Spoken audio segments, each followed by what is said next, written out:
안녕하세요, 백설마녀입니다. 오늘은 또 오랜만에 화를 내지 않는 방법에 대해서 이야기해보려고 합니다. 모든 남자들의 궁극적인 이상형이 예쁜데 시비 걸지 않는 여자라고 자주 말씀드리다 보니까 그럴 때마다 늘 어떻게 그럴 수가 있나요? 그게 정말 가능한가요? 라는 댓글이 달렸었거든요. 그래서 제 생각엔 화를 내지 않음으로써 여러분이 가질 수 있게 되는 이득들을 항상 생각을 하시면 좋을 것 같아요. 가장 큰 이득은 강해 보일 수 있다는 겁니다. 네? 만만해 보이는 게 아니고요? 라고 생각하실 수도 있지만 상대가 해달라는 대로 다 해주라는 이야기는 아니에요. 그냥 큰 소리를 내지 않는다. 이 원칙 하나만 지키시라는 거죠. 흔히 많은 분들이 나를 무시해서 그런가? 나를 무서워하게 만들어야겠다. 약간 그런 생각에 화를 내시는 게 있다고 생각을 하거든요. 근데 오히려 화를 내지 않는 편이 더 무섭다고 생각을 한다는 겁니다. 우리가 퇴사 직전에 아니면은 연인과 이별하기 직전에 상사나 남자친구한테 화를 낼 필요가 없잖아요. 여러분이 마음속으로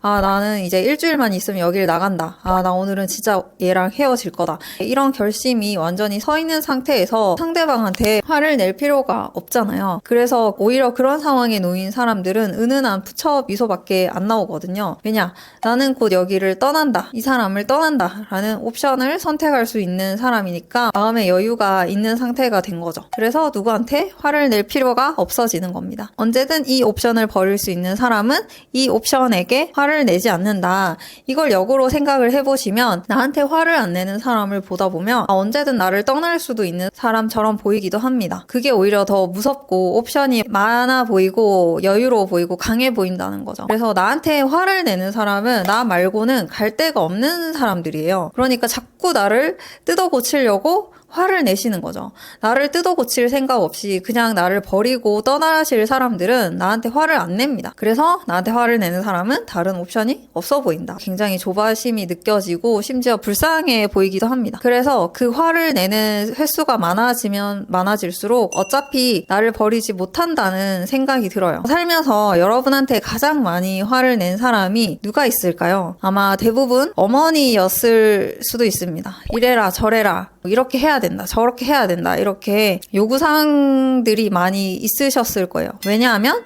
여러분을 버릴 수 없는 사람이기 때문입니다. 그러니까 화를 내는 사람일수록 다른 옵션이 없어 보인다. 그래서 더 만만해 보이는 역효과를 초래하게 됩니다. 그렇기 때문에 여러분은 남자친구한테 절대 화를 내지 마시라는 거예요. 참고 참아서 내가 하고 싶은 이야기를 동일한 레파토리라면 그걸 딱 2번까지만 이야기할 수 있다는 거예요. 3번째부터는 화가 나기도 하고 또 갈수록 더 만만한 여자로 보이기 쉽습니다. 근데 이렇게 말씀드리면 선생님 저는 꼭 그 남자친구를 바꾸고 싶습니다 라고 하실 텐데 못 바꿀 거예요. 왜냐하면은 그 남자친구는 여러분과 자신을 동급이라고 생각을 하고 있기 때문에 굳이 자기 자신을 바꾸지 않아도 여러분과 함께 천년만년 백년 해로 할 수 있다고 생각하기 때문이에요. 그 남자가 여러분이 자기보다 더 높은 급의 여자라고 생각을 했다면 한 번, 2번 얘기했을 때 이미 다 시정을 했을 겁니다. 그래서 2번 말해도 안 바뀌면 3번 말해도 변화가 없다. 왜냐? 남자는 이미 동급이라고 생각을 하고 있기 때문에 굳이 나 자신을 업그레이드할 필요를 못 느낀다. 혹은 남자는 지금 나랑 그냥 썸만 타고 있는 이 상황, 카톡만 나누고 있는 이 상황, 혹은 나랑 데이트만 가끔 하고 있는 이 상황, 혹은 나랑 잠자리만 하고 있는 이 상황, 혹은 나랑 사귀고 있는 이 상황, 혹은 지금 나랑 동거를 하고 있는 이 상황에서 더 이상 관계 발전을 할 의지가 1도 없기 때문에 여러분의 말을 듣고 나 자신을 바꿀 필요가 없기 때문에 3번 이상 말해봤자 소용이 없으실 거란 이야기입니다. 그리고 남자친구뿐만 아니라 학교에서도 회사에서도 늘 해맑은 미소를 유지하는 편이 좋다고 생각을 해요. 왜냐? 그게 더 무서워 보이기 때문입니다. 누군가 은근하게 꼽줄 때 그거를 못 알아듣는 척 하시는 게 더 낫다고 생각을 하거든요. 여러분한테 꼽을 주는 사람이 있다. 그럼 그게 누가 됐든 남의 하는 말에 기분 나빠 나빠하지 않으셨으면 좋겠어요. 절대 여러분의 좋은 기분을 침범당하지 않으셨으면 좋겠습니다. 그렇게 하면 어떤 효과를 보실 수가 있냐. 첫 번째로는 살면서 누군가 나한테 무례를 범한 적이 없는 부적의 인생을 살아왔다라는 느낌을 줍니다. 누군가는 뭐 대가리 꽃밭이냐라고 하실 수도 있겠지만 나는 평생 꽃밭에서 잘 살아와가지고 무례를 감지할 만한 무례 레이더가 없다는 거죠. 누가 은근하게 무례하게 굴어도 아예 못 알아듣는 척 하는 겁니다. 마치 태생부터 그 누구도 감히 나를 건드렸던 적이 없었던 여왕님처럼 그런 미소를 유지하고 계시면 자애로운 분위기마저 나올 수가 있어요. 그리고 두 번째로는 누군가 여러분한테 무례하게 굴어도 그 사람의 의도는 여러분 안중에 0.001%도 중요하지 않다라는 느낌을 주실 수가 있습니다. 누군가 나에게 상처를 주려고 했다, 무안을 주려고 했다, 꼼을 주려고 했다, 그래서 뭐 이런 느낌인 거죠. 그 사람의 공격 자체가 너무나도 위협적이지 않아서 내 일상을 전혀 해칠 수가 없어서 내 기분을 요만큼도 망칠 수가 없기 때문에 그 사람의 숨어있는 의도는 나한테 하나도 중요하지 않다는 겁니다. 그리고 세 번째로는 가만히 잘 살고 있는 나한테 굳이 일부러 찾아와서 상처를 주는 사람이 있다면 그 정도의 인성 쓰레기라면 나는 다만 그 사람의 불우한 성장 배경에 측은지심이 아주 약간 생길 뿐이다. 그게 끝이다. 라는 느낌을 주실 수가 있습니다. 그러니까 여러분이 여러분한테 꼽을 주려는 대상 앞에서도 계속해서 못 알아듣는 척 하시는 게 좋다는 거죠. 혹시나 누가 찾아와서 야 그거 너 꼽주려고 그러는 거야 이렇게 알려줘도 계속 못 알아듣는 척 믿을 수가 없다는 듯이 대답하시면 됩니다. 진짜 넌 잘 모르겠던데? 그런데도 계속해서 그 사람이 맞다니까 걔 진짜 너 싫어하는 것 같아 이렇게 얘기를 해도 그렇구나 하시면 됩니다. 걔가 나를 싫어하는 거랑 내가 상처를 받는 거는 전혀 별개의 사건이라는 거죠. 전혀 그 두 가지 명제가 원인과 결과로 하나로 붙을 수가 없다는 겁니다. 누가 나를 싫어한다고 얘기를 해도 그렇구나 나한테 되게 큰 문제가 있는 건가? 내가 생긴 게 문제인가? 뭐 이런 식으로 여러분이 의미 확장을 하실 필요가 없다는 겁니다. 그래서 A라는 사람이 여러분한테 찾아와서 B라는 애가 너 싫어한대 라고 알려주셔도 세 가지 단계로 반응을 하시면 됩니다. 첫 번째로는 걔가 나 싫어한다고?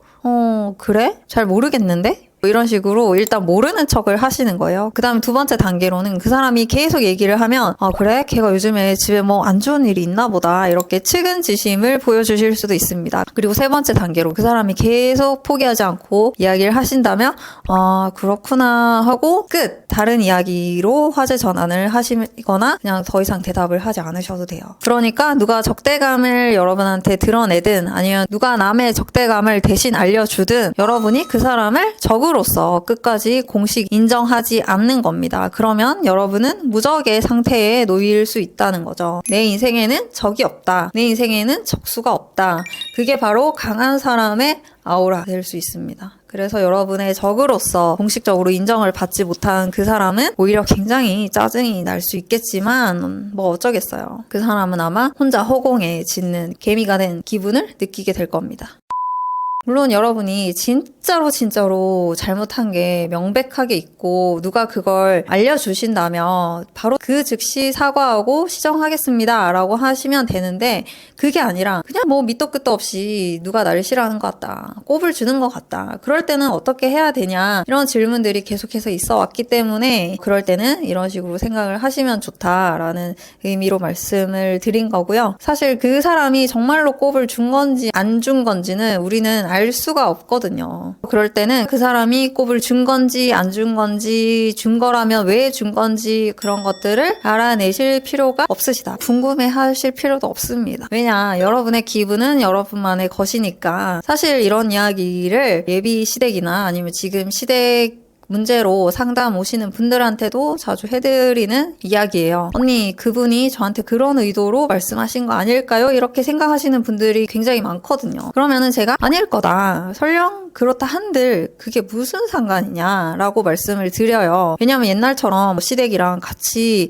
한 방에 한 집에 사는 시대도 아니잖아요. 그리고 애초에 그렇게 남 눈치를 안 보는 컨셉이 또 좋은 게 누군가 정말로 리얼로 여러분한테 은근히 꼽을 주려고 했다고 칩시다. 근데 여러분이 그 사람의 표정과 말투, 단어 선택 이런 거 하나하나에 다 신경을 쓰고 그럴 때마다 여러분의 표정, 말투, 단어 선택 이런 게 다 바뀌게 되면 그 사람이 얼마나 재밌겠어요. 마치 이 시공간에 아무도 못 알아듣는 우리 둘만의 주파수로 텔레파시를 주고받고 있는 그런 느낌이 들 겁니다. 그래서 여러분이 그런 재미를 제공하시는 순간 그 기분 나쁜 주파수는 더 증폭이 될 거예요. 꼽주는 빈도수도 올라갈 거고, 그러니까 여러분한테 그런 기분 나쁜 주파수를 내보내는 사람이 있으시다면 그게 그 누가 됐든지 간에 여러분이 그 주파수를 안 받으시면 돼요. 요즘 사람들은 디지털 시대라서 이게 무슨 말인지 잘 이해가 안 되실 수도 있는데,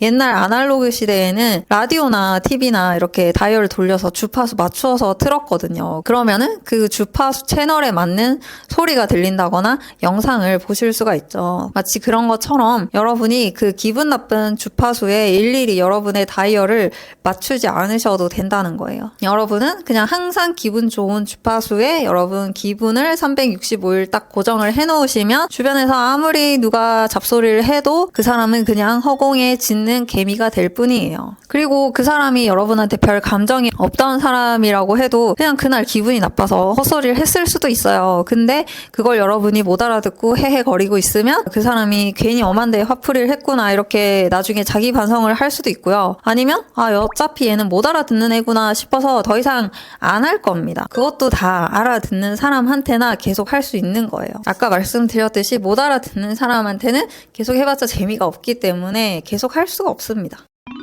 그래서 오늘 이야기의 결론은 첫 번째로는 적을 만들지 마시라는 거예요. 여러분 인생에 적을 만드는 것은 여러분 자신입니다. 누가 시비를 걸어도 여러분이 공식적으로 적으로 인정하지 않으시면 그 사람은 그냥 허공에 짖는 개미가 될 뿐이다. 그리고 그 누구도 적으로 인정하지 않는 모습은 소리 없이 강해 보일 수가 있습니다. 여러분 인생에 그동안 적수가 없었다라는 뜻이 될 수 있으니까요. 두 번째로는 화를 내지 마시라는 겁니다. 나에게 화를 내는 사람은 다른 옵션이 없어 보입니다. 그 횟수가 3번보다 많아지면 질수록 거기에는 확신이 더해져요.